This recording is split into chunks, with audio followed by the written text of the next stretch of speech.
న్యూస్కి స్వాగతం. టీనన్ న్యూస్కి స్వాగతం.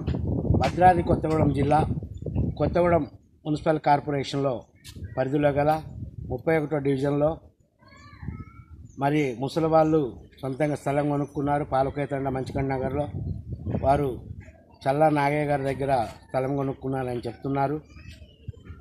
అలాగే భద్రాద్రి కొత్తగూడెం జిల్లా T9 ఇన్ఛార్జ్ జానకిరామ్ మరి వారిని అడిగి ఏం జరిగిందో తెలుసుకుందాం. వాళ్ళు ముసలి వాళ్ళు బయటికి నెట్టి కొడుకు తాళమేసిందని చెప్తున్నారు. వాళ్ళ కొడుకు కోడలు నెట్టేసి తాళమేసిందని చెప్తున్నారు. వారిని అడిగి వివరాలు తెలుసుకున్నారండి. ఓకే అమ్మా, నమస్తే అమ్మా. నమస్తే అమ్మా. నమస్తే. మీ పేరమ్మా? కాంతి, మాలవ్ కాంతి. మాలోత్ కాంతి. మీ పేరు నాన్న? మాలత్ రాములు. అసలు ఏం జరిగింది అంటే నేను స్థలం కొన్ని ఇక ఒక రూమ్ కట్టించిన.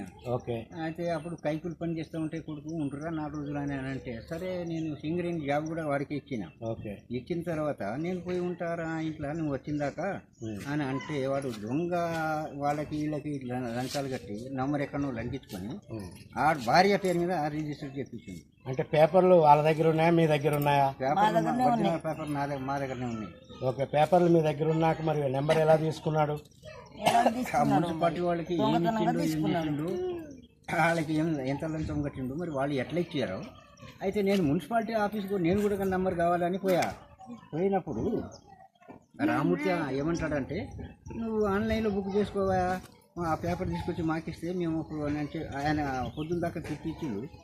అలాగే ఇంకా నాకు మరి ఆమె పేరు ఆమె నంబర్ ఇక్కడ నుంచి పోయింది, ఆమె చేయించుకుందని చెప్తే నేను వచ్చి రిజిస్టర్ ఆఫీస్ కాడ ఒక అప్లికేషన్ పెట్టేస్తే వాళ్ళు ఆపేటోళ్ళు అట. కానీ ఈయన చెప్పలేదు. వాళ్ళ దగ్గర ఏం తిన్నాడో ఏం చేసిండో. అరే నువ్వు ఆన్లైన్లో బుక్ చేయించుకో అంటాడు. సరే అక్కడనే కూర్చొని ఉపవాసం ఉండి పొద్దున్న అక్కడ ఉండి ఆన్లైన్లో బుక్ చేసిన తర్వాత చెప్తాడు ఎందుకు నువ్వు ఏం చేస్తున్నా, వాళ్ళకి నంబర్ ఆల్రెడీ పోయింది అప్పుడు అన్నాడు. అంటే ఆల్రెడీ నెంబర్ వాళ్ళ పేరు మీద వచ్చిందని చెప్పారా? ఎవరి పేరు మీద వచ్చిందని చెప్పారు? అదే వీరేందర్ నాయక్ పేరు మీద. అంటే మీ కోడల పేరు మీద మీ కొడుకు పేరు మీద వచ్చిందని చెప్పారా? ఓకే. వాళ్ళ పేరు మీద ఉంటే మీ కోడలు సావిత్రి పేరు మీద ఉన్నది రిజిస్ట్రేషన్ పిల్లలకి చేశారని చెప్పారా? మీరు రిజిస్టర్ ఆఫీస్కి వెళ్ళారా? వెళ్తే అట్లా మీ కోడలు వాళ్ళ కొడుకులకి గిఫ్ట్ ఇచ్చింది అని చెప్పారు. అంటే ఆమె సావిత్రి పిల్లలకు గిఫ్ట్ రిజిస్ట్రేషన్ ఇచ్చిందని చెప్పారా? చెప్పారు. ఓకేనండి, ఇదండి పరిస్థితి. మరి లోకంలో కూడా ఎంతోమందిని చూస్తున్నాం. సొంత కొడుకు మోసం చేయటం మాత్రం ఇక్కడ భద్రాద్రి కొత్తగూడెం జిల్లా కొత్తగూడెం కార్పొరేషన్ పరిధిలోని 31వ డివిజన్లో పాలకోయతండ మంచికండ నగర్ గ్రామంలో జరిగింది. మరి సొంత కొడుక్కి సింగరేణి ఉద్యోగం కూడా ఇచ్చినా వాళ్ళకి తెలియకుండా వాళ్ళు సొంతంగా కొనుక్కొని ఇల్లు కట్టించి వాళ్ళు పెట్టుకుంటే 4 రోజులు ఉంటా అని చెప్పినందుకు ఇస్తే ఆ ఇంటిని వారికి తెలియకుండా వాళ్ళ పేపర్లు వాళ్ళ దగ్గరే ఉన్నాయట. ఎవరికి తెలియకుండా వాళ్ళ పేరు మీద ఇంటి నెంబర్ తీసుకొని అదే నెంబర్తోని వారి పిల్లలకి రిజిస్ట్రేషన్ చేయించారని చెప్తున్నారు. మరి దీనికి ఎవరెవరు సాక్షులు ఉన్నారా? పెద్ద మనుషులు ఎవరన్నా ఉన్నారా? ఉన్నారు. ఎవరున్నారు? సల్లనాగయ్యను. మీరు స్థలం ఎవరి దగ్గర కొన్నారు? సల్లనాగయ్య దగ్గర. ఓకే. దీనికి ఇంకా సాక్షులు ఉన్నారా మీరు కొన్నప్పుడు? ఉన్నారు పెద్ద మనిషి. ఎవరెవరు ఉన్నారు? ఆయన చనిపోయిండు, పాపం చనిపోయిండు. ఒక ఆయన ఇంకో ఆయన కూడా చనిపోయిండు. వాళ్ళ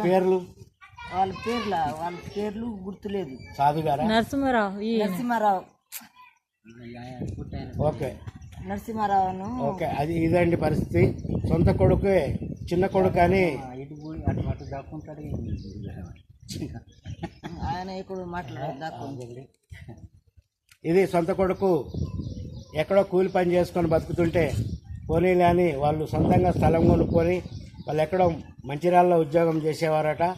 మరి మెడికల్ అండ్ ఫీడ్ కింద సింగరేణి ఉద్యోగం కూడా చిన్న కొడుకని వారికి ఇచ్చారట. వారి 4 రోజులు ఉంటా అని చెప్తే ఇల్లు పోనీలే నా కొడుకే కదని ఇస్తే దొంగ పేపర్లు సృష్టించుకొని ఇంటి నెంబర్ తీసుకొని వారి పిల్లల గిఫ్ట్ రిజిస్ట్రేషన్ చేసినట్టుగా వాళ్ళు చెప్తున్నారు. ఇదండి పరిస్థితి. మరి బయట ఎన్నో చోట్ల కూడా ఎవరెవరో రాజకీయ నాయకులు కానీ దందా చేసే రౌడీలు కానీ ఇల్లు కబ్జా చేయటం విన్నాము. సొంత కొడుకు కడుపును గుట్టిన సొంత కొడుకే మోసం చేసి ఇల్లును దొంగ పేపర్లు సృష్టించుకొని ఇంటి నెంబరు మున్సిపాలిటీ వారి ఆధ్వర్యంలో వారి అండతోని నెంబర్ తీసుకొని అలాగే రిజిస్ట్రేషన్ చేసుకున్నారని వాళ్ళు చెప్తున్నారు. మరి పెద్ద వయసు వాళ్ళు నిలువు నీడలేక పాపం వాళ్ళు చెట్ల కింద ఉంటున్నారు, ఎక్కడ దొరికితే అక్కడ ఉంటున్నారని చెప్తున్నారండి. ఇదండి సంగతి. ఓకే అండి, థ్యాంక్ యూ అండి, థ్యాంక్ యూ.